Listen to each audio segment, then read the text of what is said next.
दुनिया का सबसे महान सेल्समैन। इस किताब में 10 ताड़पत्र बताए गए हैं जो आपको एक महान सेल्समैन बनने में काफ़ी मदद करेंगे। इसलिए वीडियो को पूरा एंड तक देखते रहिए। दोस्तों, मैं हूं बंटी धीमान। बस एक छोटी सी रिक्वेस्ट, इस वीडियो को एक लाइक ज़रूर कर देना, क्योंकि इसमें मेहनत बहुत लगती है और आपका एक लाइक ही मेरी मेहनत का फल होता है। स्टार्ट करते हैं। दोस्तों, बहुत समय पहले की बात है। सर्दियों का मौसम था। पाथरोस दुनिया का सबसे महान सेल्समैन था। पामीरा के पाथरोस का एक विशाल व्यापारिक कारवां आरंभ हो रहा था।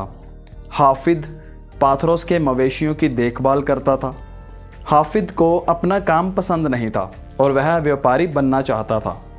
पाथरोस ने हाफिद को समझाया कि व्यापारी का काम कठिन होता है, लेकिन हाफिद अपनी बात पर डटा रहा और कहा, मैंने आपके मुंह से कई बार ऐसा सुना है कि किसी और बिजनेस में अमीर बनने की इतनी संभावना नहीं है जितनी कि सेल्समैनशिप में। इससे गरीबी से अमीरी तक का सफ़र चुटकियों में तय किया जा सकता है। और मेरी नज़र में गरीबी का मतलब है योग्यता या महत्वाकांक्षा की कमी। और मैं जानता हूँ कि मुझ में ना तो योग्यता की कमी है और ना ही महत्वाकांक्षा की।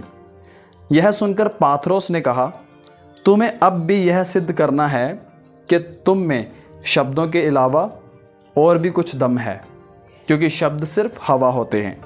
पाथरोस ने हाफिद को एक बेहतरीन वस्त्र दिया, जिसे बेथलेहम नाम की एक जगह पर बेचने के लिए कहा।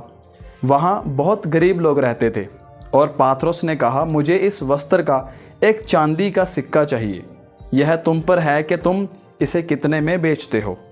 बेथलेहम में 4 दिन बीत गए। जिस वस्त्र को लेकर वह कारवां से खुशी खुशी चला था, वह अब भी उसके खच्चर पर ही लदा था। शंकाएं उसके मन में विचलित उसको करने लगी और उसके मन में कुछ ये सवाल उठने लगे जो कुछ इस प्रकार हैं। लोग मेरी पूरी बात क्यों नहीं सुनते? मैं किस तरह लोगों का ध्यान आकर्षित करूं? मेरे 5 शब्द कहने से पहले ही लोग दरवाज़ा बंद क्यों कर देते हैं? लोग बाग मेरी बातों में दिलचस्पी क्यों नहीं लेते और थोड़ी ही देर में वो क्यों चल देते हैं? क्या इस शहर में हर आदमी गरीब है? मैं उनकी इस बात का क्या जवाब दूं कि माल तो उन्हें बहुत पसंद है, परंतु इसे खरीदने के लिए उनके पास पैसे नहीं हैं। इतने सारे लोग मुझसे यह क्यों कहते हैं कि मैं बाद में किसी और समय अपना माल बेचने आऊं? मुझसे एक वस्त्र नहीं बिक पा रहा, दूसरे लोग इतना सारा सामान कैसे बेच लेते हैं? किस तरह से? जब भी मैं किसी बंद दरवाजे के पास जाता हूँ तो मुझे इतना डर क्यों लगता है? मैं अपने मन से इस डर को कैसे निकालूं?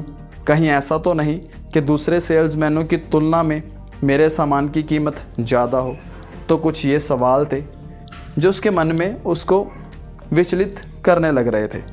उसने अपनी असफलताओं पर अफसोस जाहिर करते हुए कहा, कल मैं इस वस्त्र को जरूर बेचूंगा। कल जल्दी सुबह बेचना शुरू करूंगा और हर आने जाने वाले को इस वस्त्र के बारे में बात करूंगा और कुछ ही समय में चांदी के सिक्के के साथ पाथरोस के कारवां की ओर रवाना हो जाऊंगा। फिर वह गुफा की तरफ चल दिया जहां उसका खच्चर खड़ा था। हाफिद ने देखा कि गुफा में एक दाढ़ी वाला आदमी और एक युवा महिला और उनका नवजात शिशु सर्दी में कांप रहे थे। यह देखकर हाफिद के भीतर अजीब सा एहसास हुआ। फिर हाफिद ने अपने कीमती लाल वस्त्र को खोला और सोए हुए बच्चे के चारों तरफ आहिस्ता से लपेट दिया। उसके ऊपर आसमान में एक चमकदार सितारा चमक रहा था। हाफिद ने अब तक जितने भी सितारे देखे थे, इस सितारे की चमक उन सभी सितारों से ज़्यादा थी। वह पाथरोस के कारवां की ओर चल दिया। हाफिद का खच्चर बहुत धीमी चाल से चल रहा था। हाफिद का सिर नीचे की तरफ था, इसलिए उसने यह नहीं देखा कि वह चमकता हुआ सितारा उसे रास्ता दिखा रहा था। हाफिद पाथरोस के कारवां के पास पहुंचा ही था, तभी पाथरोस आया और आश्चर्य के बाप से पूछा, क्या तुम सीधे बेथलेहम से आ रहे हो? हाफिद ने कहा, हाँ मालिक। क्या तुम्हें इस बात से डर नहीं लगा कि एक सितारा तुम्हारा पीछा कर रहा था? हाफिद ने कहा, मैंने देखा ही नहीं मालिक। देखा ही नहीं? 2 घंटे पहले मैंने इस सितारे को बेथलेहम के ऊपर उगते हुए देखा था। तब से मैं इस जगह से हिला भी नहीं हूँ। मैंने इतना रंगीन और चमकदार सितारा अपनी ज़िंदगी में पहले कभी नहीं देखा। फिर मेरे देखते ही देखते यह आसमान में चलने लगा और हमारे कारवा की तरफ आने लगा। अब यह बिल्कुल तुम्हारे सर के ऊपर है और भगवान की कसम अब यह बिल्कुल भी नहीं बढ़ रहा है। पाथरोस ने जब देखा कि खच्चर पर वस्त्र नहीं है तो उसने हाफिज से पूछा, मुझे बताओ कि तुमने कैसे उस वस्त्र को बेचा। हाफिज ने बेथलेहम में जो हुआ वो सब बता दिया। पाथरोस ने कहा, मेरे बच्चे, इस यात्रा से तुम्हें ज़्यादा लाभ तो नहीं हुआ, परंतु मुझे इससे बहुत लाभ हुआ है। तुम्हारे पीछे आने वाले सितारे ने मुझे ऐसे अंधेपन से मुक्ति दिला दी है जिसके बारे में तुम्हें अभी कुछ नहीं मैं बता सकता। जब हम पामीरा पहुंच जाएंगे तो मैं तुम्हें विस्तार से पूरी बात बताऊंगा। कारवा के पामीरा लौटने के कुछ दिन बाद हाफिज जब अस्तबल में अपनी घास की खटिया पर सो रहा था तो उसे पाथरोस का बुलावा आया। पाथरोस बीमार था और कमज़ोर हो गया था। पाथरोस ने हाफिज से कहा, मेरे बच्चे, तुम्हें अपनी महत्वाकांक्षाओं के बारे में फिर से सोचने के लिए कुछ दिनों का वक्त मिला था। तुमने क्या सोचा? क्या तुम अब भी महान सेल्समैन बनना चाहते हो? हाफिज ने कहा, हाँ मालिक। पाथरोस ने हाफिज से इस बिस्तर के नीचे रखे एक छोटे संदूक को बाहर निकालो ऐसा कहा और बताया कि कई साल पहले मैं मवेशी पालक से भी गया गुजरा था। तब मैंने पूर्वी देश के एक यात्री को 2 लुटेरों से बचाया था। वह मुझे इनाम देना चाहता था। मेरे मना करने पर भी वह नहीं माना, क्योंकि मेरे पास ना तो कोई परिवार था और ना ही धन दौलत। इसलिए उसने मुझसे आग्रह किया कि मैं उसके साथ उसके घर चलूं, जहां उसने मुझे अपने परिवार में शामिल कर लिया। एक दिन जब मैं अपने नए जीवन का आदी हो गया तो उसने मुझे यह संदूक दिखाया। इसके भीतर चमड़े के 10 ताड़पत्र थे, जिसमें से हर एक पर एक नंबर डाला हुआ था। पहले ताड़पत्र में ज्ञान का रहस्य छुपा हुआ था। बाकी ताड़पत्रों में वे रहस्य और सिद्धांत थे जो सेल्समैनशिप में सफलता हासिल करने के लिए आवश्यक हैं। अगले साल मुझे हर रोज इन ताड़पत्रों के अनमोल शब्दों को रटाया गया और मैंने हर ताड़पत्र पर लिखे हुए शब्द पूरी तरह से रट लिए। उसमें लिखे हुए शब्द मेरे जीवन का हिस्सा बन गए, मेरे सोचने का तरीका बन गए, मेरी आदत बन गए। परंतु चमड़े के यह ताड़पत्र मैं ना तो किसी को दे सकता था और ना ही इनके सिद्धांत किसी को बता सकता था, जब तक कि मुझे एक विशेष संकेत ना दिख जाए जो मुझे बता दे कि यह ताड़पत्र मुझे किसके हवाले करना है।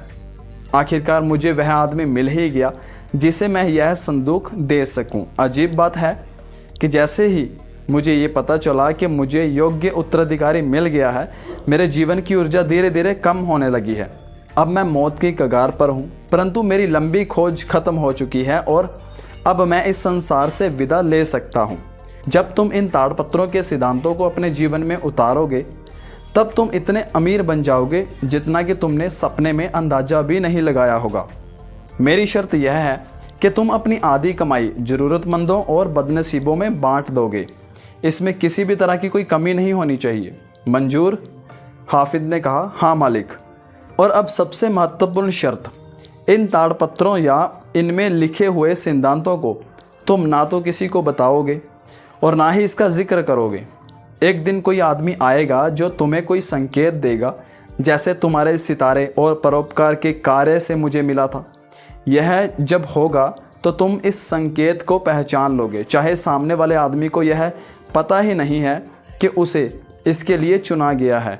जब तुम्हारा दिल तुम्हें बता दे कि तुम सही हो तो तुम उसे यह संदूक दे दोगे। जब तुम यह काम कर दोगे तो उस आदमी पर कोई भी शर्त लागू नहीं होगी, जिस तरह तुम पर या मुझ पर लागू हुई थी।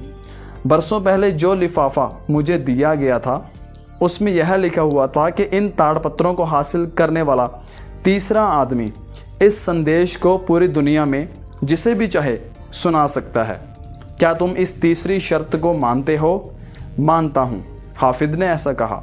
ताड़पत्रों का संदूक लेकर हाफिज अपने खच्चर के साथ दमिश्क शहर पहुंचा। सफ़र की थकान के मारे उसे ये पता ही नहीं चला कि वह कब सो गया। सुबह हाफिज ने संदूक खोला और ताड़पत्र की तरफ देखा। इस पर शीर्षक लिखा था पहला ताड़पत्र और उसने पढ़ना शुरू किया। अब दोस्तों ये वीडियो ज़्यादा लंबी ना हो जाए तो इन सब ताड़पत्रों के बारे में हम नेक्स्ट वीडियो में बात करेंगे और जानेंगे। अगर आप इंटरेस्टेड हैं इन सभी ताड़पत्रों के बारे में जानने के लिए, अमीर और कामयाब बनने के लिए या फिर एक महान सेल्समैन बनने के लिए, तो आप भी कमेंट करके ज़रूर बताएं। इससे मुझे मोटिवेशन मिलेगी। मैं जल्द से जल्द नेक्स्ट वीडियो इन ताड़पत्रों के ऊपर आपके साथ शेयर करूंगा। दोस्तों इस वीडियो से अगर आपको कुछ सीखने में हेल्प मिली हो और आपको अगर ऐसा लगता है कि ये आपके फ्रेंड्स और फैमिली मेम्बर्स के भी काम आ सकती है या उनकी हेल्प कर सकती है, तो उन्हें भी ज़रूर शेयर करें। फाइनली इस वीडियो को आप YouTube पर देख रहे हो तो चैनल को सब्सक्राइब करके सपोर्ट कीजिए। नोटिफिकेशन बेल प्रेस करके ऑल पर क्लिक कर लीजिए। इससे आने वाली वीडियो का नोटिफिकेशन आपको मिल जाएगा। इस वीडियो को आप अगर फेसबुक पेज पर देख रहे हो तो पेज को फॉलो कर लीजिए, फिर आने वाली सभी वीडियोस आप तक पहुंच जाएंगी।